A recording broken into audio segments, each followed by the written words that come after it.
सामान्य जनतेचा बुलंद आवाज. सत्य पोलीस टाइम्स. खरं तर गेल्या अनेक वर्षापासून ज्याचा उल्लेख सुरेशराव आपण असाल किंवा आधीच्या सर्वच वक्त्यांनी केला तो म्हणजे तळा तालुक्यात असेल, माणगाव तालुक्यात असेल किंवा रोहा तालुक्यात असेल, ज्या ज्या वेळेस समाजाने तटकरे साहेबांकडे अपेक्षेने पाहिलं त्या त्या वेळेस प्रत्येक वेळेला तटकरे साहेबांनी समाजाची जी काही मागणी होती तो प्रामाणिकपणाने पूर्ण करण्याचं काम केलं. तटकरे साहेबांनी नेहमीच आपल्या भाषणामध्ये मांडलं आणि सुरेशराव अभिमानाने मी सुद्धा माझ्या विधिमंडळाच्या परवाच्या भाषणामध्ये आवर्जून उल्लेख केला. तो म्हणजे जर मी जन्माने गवळी असेल तसं तटकरे साहेब नेहमी सांगतात, जरी जन्माने गवळी असेल तरी कर्माने कुणबी आहे, याचा आवर्जून उल्लेख नेहमी तटकरे साहेब करत असतात आणि त्यालाच अनुसरून कृती सुद्धा आम्ही सर्वजण पुढच्या कालखंडामध्ये आणि सध्याच्या कालखंडामध्ये आम्ही करतो. साहेब, आज आपण पाहायला गेलं तर तळा तालुक्यातील 4 पंचायत समितीचे विभाग आहेत. प्रत्येक विभागामध्ये आपण समाजाची वास्तू बांधण्यामध्ये यश निश्चित झालंय. त्याचबरोबरच तालुक्यात 25 ग्रामपंचायती आहेत आणि 25 ग्रामपंचायतीमध्ये ज्या ज्या ठिकाणी आपल्या समाज बांधवांनी मागणी केली त्या ठिकाणी आपल्या समाज बांधवांना वेळोवेळी आपण सामाजिक सभागृह बांधून निश्चितच दिली आणि त्या माध्यमातून समाज उपक्रमांसाठी असेल, वेगवेगळ्या कार्यक्रमासाठी असेल, ती वास्तू वापरण्याजोगी आहे. आज समाजाचं भव्य दिव्य वाटचाल होत असताना निश्चितच समाज उभा करण्यामध्ये या आधी ज्यांनी योगदान दिलेलं आहे या सर्वच माननीय व्यक्तींची आठवण निश्चितच या कार्यक्रमाच्या निमित्ताने मला करावीशी वाटते. कारण त्यांनी 15, 20, 50 वर्षापूर्वी या गोष्टीचं लक्ष त्या ठिकाणी नजरेसमोर ठेवलं, दूरदृष्टी ठेवली आणि समाज एकसंघपणाने राहायला पाहिजे आणि त्याच्या माध्यमातून दिशा देण्याचं काम त्या कालखंडामध्ये कुणबी समाज युक्ती संघाच्या एकंदरीत संघटनेच्या माध्यमातून झालं. त्याच्यामुळे जे जे मान्य व्यक्ती होऊन गेले, ज्यांनी समाजाप्रती योगदान दिलेलं आहे त्यांच्याप्रती भावपूर्ण श्रद्धांजली वाहत असताना आदरपूर्वक त्यांना नतमस्तक होतो आणि त्यांनी दिलेल्या विचारावर निश्चितच भविष्याच्या कालखंडामध्ये आमचा हा तरुण कुणबी बांधव आदर्श नागरिक म्हणून वाटचाल करेल अशा पद्धतीचा विश्वास या कार्यक्रमाच्या निमित्ताने व्यक्त करतो. सुरेशराव, जशी आपण मुरुडच्या वसतिगृहाचा उल्लेख केला, मी त्याचा पूर्णपणे साक्षीदार. आदरणीय देवेंद्रजी फडणवीस साहेब ज्यावेळेस राज्याचे मुख्यमंत्री होते त्यावेळेस बरे साहेबांच्या सोबत आपण चर्चा करून तटकरे साहेब खासदार झालेले होते आणि साहेब आपण त्यावेळेस बैठक घेतली. सह्याद्रीच्या अतिग्रहामध्ये आपण बैठक घेतली.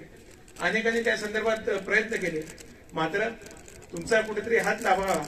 मला वाटतं तुमच्या नियतीमध्ये ते लिहिलेलं होतं, तुमच्या कपाळी ललाटी ते लिहिलेलं होतं, म्हणूनच तुमच्या पुढाकारातनं मुलुंडचं वसतिगृह होण्यासाठी प्रयत्न झाले.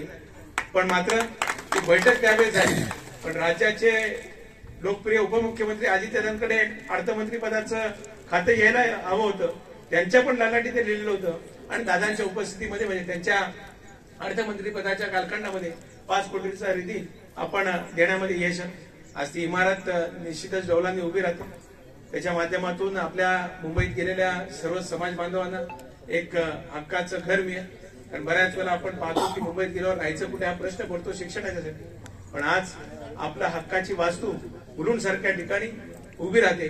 त्याच्या माध्यमातून आपली नवीन पिढी ही निश्चितच घडण्यासाठी मोठं योगदान या समाज वास्तूच्या माध्यमातून होणार आहे. त्याच्या निश्चितच माझ्या अर्काला अभिमान. याचा उल्लेख सुरेशराव आपण केला तो म्हणजे रोह्याची वास्तू.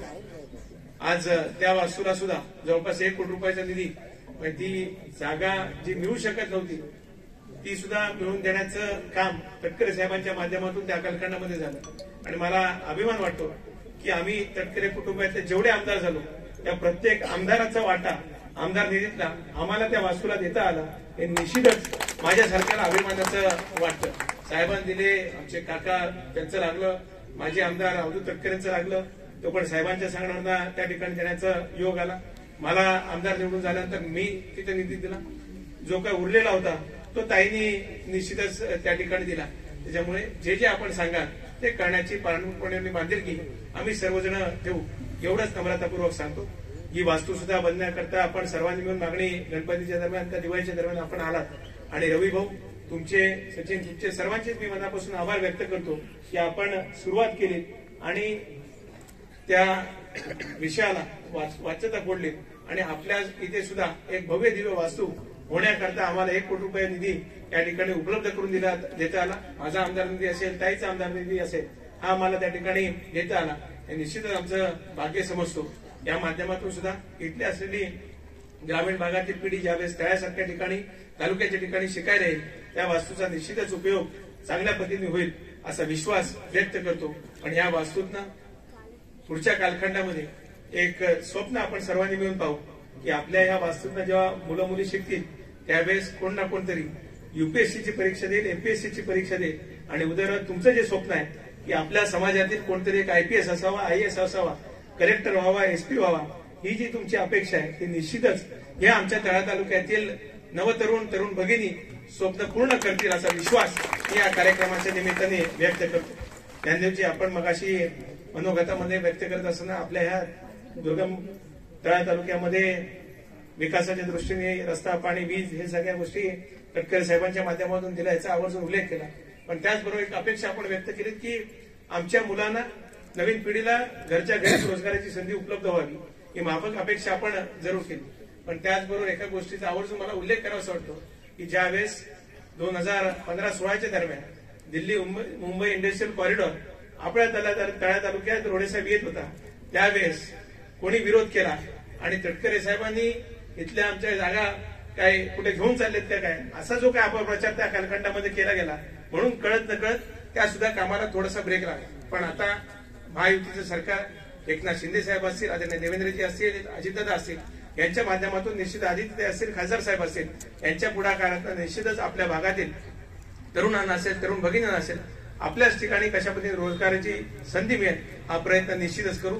आणि आता जशा आमच्या आजी आजोबा फक्त समोर बसलेत, पुढच्या कालखंडामध्ये ज्यावेळेस ही वास्तू उभी राहील त्यावेळेस आमचे नवतरुण सुद्धा जोशाने या ठिकाणी निश्चितच उपस्थित राहतील असा विश्वास या कार्यक्रमाच्या निमित्ताने व्यक्त करतो. अधिक बोलून मी आपल्या सर्वांचा वेळ घेणार नाही कारण 2-2.5 तासापासून आपण सर्वजण थांबलेला. तटकरे साहेबांचं मार्गदर्शन ऐकण्यासाठी आपण सर्वजण आतुरलेले आहात. त्याच्यामुळे या भविष्याच्या वाटचालीसाठी या वास्तूतनं अजून चांगले उपक्रम राबवले जावेत अशाच पद्धतीच्या सदिच्छा अपेक्षा या ठिकाणी व्यक्त करतो. मला छोटासा खारीचा वाटा याच्यामध्ये उचलता आला याचं भाग्य मी मानत असताना कृतज्ञतापूर्वक आपल्या सर्वांची बांधिलकी पुढच्या कालखंडामध्ये सुद्धा अशाच पद्धतीने ठेवील असा विश्वास या कार्यक्रमाच्या निमित्ताने देऊन थांबतो. धन्यवाद. जय हिंद, जय महाराष्ट्र. सामान्य जनतेचा बुलंद आवाज, सत्य पोलीस टाइम्स.